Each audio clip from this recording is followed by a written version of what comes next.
This half squatting movement makes your legs very strong because it works on each and every muscle in your legs, like your glutes, your quadriceps, your hamstrings, and your calf muscles. Apart from that, it also gives a lot of strength to the joints, your ankle joint, your knee joint, and your hip joint.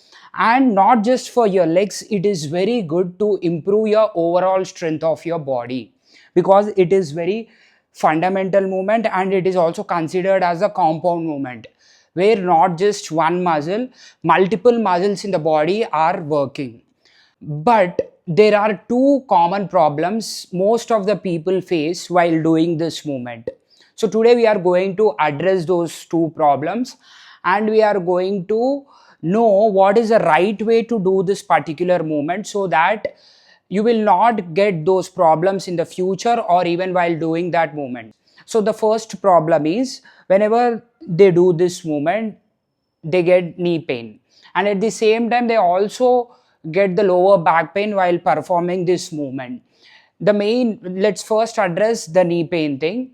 So the reason why most people get knee pain while doing this is, so whenever they do this, they try to do like this. They try to take their knees ahead of their ankles. You can see here is my ankle, here is my knee. So my knee is going beyond my ankle. So whenever you do this movement like this, your entire weight is going to fall on your knee, and eventually it is going to lead to the knee pains. And if you do this more and more vigorously, it may lead to so many difficult problems like knee degeneration, etc., etc. So to avoid that, we need to keep our knee in line with the ankle. Why we are doing this? So whenever our knee goes beyond the ankle, the weight falls on the knee. But our goal is not that here. In this particular movement, we are not focusing or we are not training our joint. We are training our muscles, which are our quadricep, hamstring, and glutes. So you need to fix this in your mind. Not just this movement, whatever movement you are doing. Before doing that movement, you need to understand why you are performing that movement. Without knowing that purpose, that's how the problems arise, that's how you do the mistakes, that's how yoga or these movements will have wrong impact on your body. Doing the yoga in the right way is more important than doing yoga, because if you do it in a wrong way, it may lead to unnecessary problems. So here you need to understand, whenever you are doing this movement, your only focus should be on engaging your muscles, not your knee joint or ankle joint. So whenever you're going down, you're not taking your knee beyond your ankle. Exactly, the movement is going to look like this. See, 1, 2, 3, 4. What exactly you are doing here? You are just taking your hip down. You imagine as if you are sitting on a chair. How you are going to sit on a chair? Like this. Same like this, you are going to sit down and up. Sit down and up without taking the knee forward. In this way, you can avoid the knee pain and work on your muscles properly. So let's address the second problem, which is the back pain. For a lot of people who do this movement, they also get the lower back pain. It is because whenever they do this movement, they try to arch their back. You can look my back now. How is it? The back is getting arched. So how you can avoid this? You can avoid this by engaging your core muscles. You need to pull your stomach muscles inside. You need to make your stomach muscles strong.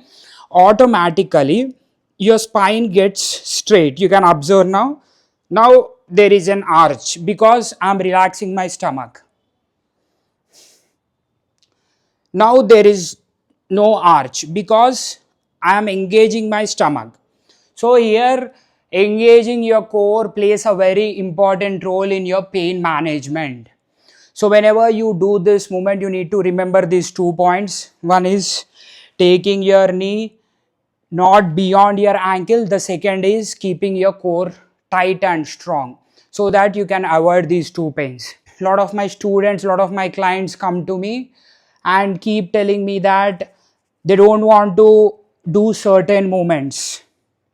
They don't want to practice certain movements in yoga, or they don't even want to do yoga because they feel that it is going to lead to body pains. Yes, obviously they are correct.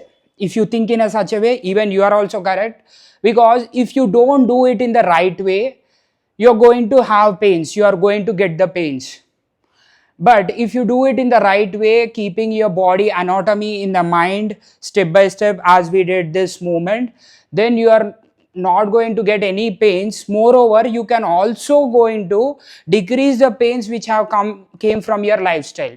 See, my only philosophy is you need to resolve the problems which are coming out from outside of the yoga. You should not take the problems from here and go out. So that is my only philosophy. You need to go more healthier, more stronger, more pain free after performing yoga. You should not take the pains from here. Okay, few muscle soreness, it is common, but I'm talking about the joint pain. Now again, most of my students are going to say, sir, we are getting few muscle soreness, so we will not do yoga again. So it doesn't work like that. I'm talking about joint pains here. You need to be more and more conscious while doing the movements.